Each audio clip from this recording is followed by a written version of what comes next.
Hello বন্ধুরা, চলে এসেছি আজকে দিনের দ্বিতীয় ভিডিও নিয়ে। অলরেডি সকালে একটা ভিডিও এসে গেছে, এটা আজকে সেকেন্ড ভিডিও।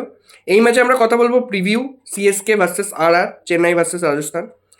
তো দেখো, চেন্নাই পরশুদিন যেভাবে খেলেছিল আমার সেটা মোটেই ভালো লাগেনি এবং আমি ভিডিওতে ভালো রকম রাগ উগড়ে দিয়েছি। আর রাজস্থান তারাও দুটোই হেরে আসছে, তারাও ভালো খেলছে না, তাদেরও কিছু ভালো যাচ্ছে না। তো ম্যাচটা কোথায়? ম্যাচটা হচ্ছে আসামের গুয়াহাটিতে। এবার সেদিন শোনা গেছে যে গুয়াহাটিতে ম্যাচের আগে সারা আলি খান পারফর্ম করবে, আর রাজস্থানের ক্যাপ্টেন রিয়ান পারাগ।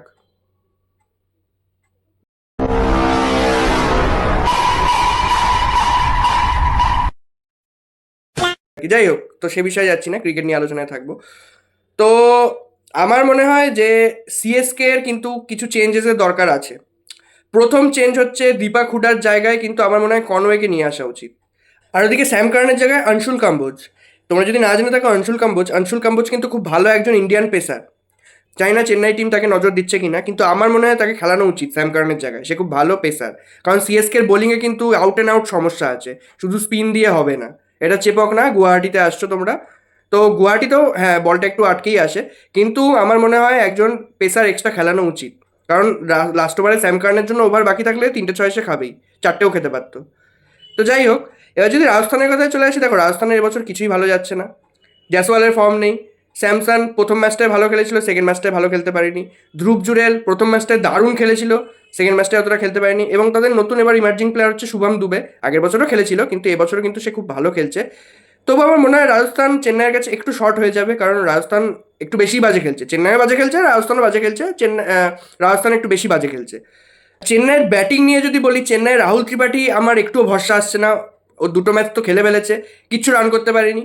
কিন্তু knowing CSK for this many years, I know they will back him. কিন্তু আমার মনে হয় না রাহুল ত্রিপাঠী, দেখো কোনো ইয়ংস্টার কিন্তু না, রাহুল ত্রিপাঠীর বয়স আছে। এবং বুড়ো বয়সে এসে, বুড়ো বয়স বলবো না, কিন্তু ইয়ংস্টার সে নয়। তো সিএসকে তাকে ব্যাক করছে, ক্যাপ্টেনের ভরসা আছে, ম্যানেজমেন্টের ভরসা আছে, তার কিন্তু ডেলিভার করা উচিত। এবার সিএসকে কে কি আর বলবো, সিএসকে এর কাছে আর অপশনও নেই যে রাহুল ত্রিপাঠীকে বসিয়ে কাকে খেলাবে। শেখ রাশিদ বা আন্দ্রে সিদ্ধার্থ, এরা তো অতটা প্রুভেন না। আইপিএল এর মতো বিগ স্টেজে এরকম হুট করে কিভাবে নামিয়ে দেওয়া যায় তাদেরকে। তো সিএসকে এর ব্যাটিংয়ে কিন্তু আউট অ্যান্ড আউট সমস্যা আছে, বোলিংয়েও সমস্যা আছে।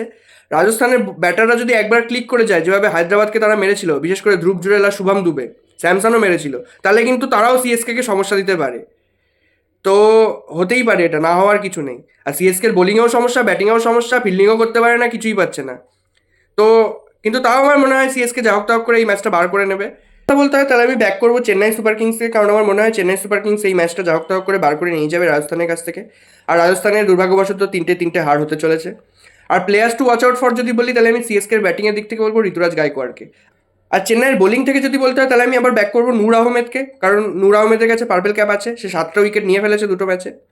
আর রাজস্থানের ব্যাটিং থেকে যদি বলতে হয়, তাহলে আমি ব্যাক করবো ধ্রুব জুরেলকে, কারণ সে খুব ভালো ব্যাটিং করছে।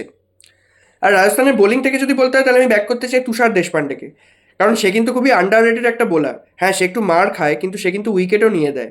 রাজস্থান তাকে ঠিকমতো ইউজ করতে পারছে না, বিশেষ করে রিয়ান পারাগকে কেন ক্যাপ্টেন বানিয়েছে রাজস্থান আমার জানা নেই। তো সেই হয়তো পরবর্তী ক্যাপ্টেন সঞ্জু স্যামসনের বদলে। গুয়াহাটিতে খেলাও হচ্ছে তার জন্য, কারণ সে হোম বয়। তো আমার তো রিয়ান পারাগকে অ্যাজ আ ক্যাপ্টেন ঠিক কনভিন্সিং লাগে না। সে আগের দিন তুষার দেশপান্ডেকে বল দিয়েছিল 15 ওভারের পরে, ততক্ষণ তুষার দেশপান্ডে কোথায় ছিল কেউ খুঁজে পাচ্ছিল না। যাই হোক, ক্যাপ্টেন্সির অনেক ফ্ল আছে রাজস্থানে। এবং সঞ্জুর ইঞ্জুরি কতটা কনসার্নিং সেটাও আমি জানি না। থাম্ব ইঞ্জুরি আছে হয়তো, সে শুধু ব্যাটিং করছে, কিপিং করতে পারছে না। তো সে কবে থেকে অ্যাভেলেবেল হবে জানা যাচ্ছে না। আর রিয়ান পারাগ যতদিন ক্যাপ্টেন্সি করবে ততদিন কিন্তু রাজস্থানের সমস্যা আছে। এমনিও রাজস্থানের গোটা টিমেরই সমস্যা আছে, বিদেশি একটাও পেসার নেই আর্চার ছাড়া। তো রাজস্থানে কিন্তু যথেষ্ট সমস্যা আছে, আর মনে হয় আমার আমার মনে হয় সমস্যা আরও বাড়তে চলেছে। এই ম্যাচটা আমার মনে হয় নিয়ে যাবে রাজস্থান, 3টে হারবে। তোমরাও সবাই কমেন্ট করে বলো তোমাদের কি প্রেডিকশন, রাজস্থান না চেন্নাই। আর ভিডিওটা ভালো লাগলে অবশ্যই লাইক করবে, চ্যানেলটি সাবস্ক্রাইব করে দেবে। আর যদি ফেসবুকে দেখে থাকো, তাহলে পেজটা অবশ্যই ফলো করে দেবে। তাহলে আজকে এই পর্যন্তই, টাটা। সবাই খেলা দেখো, মজা করো, সুস্থ থাকো, ভালো থেকো।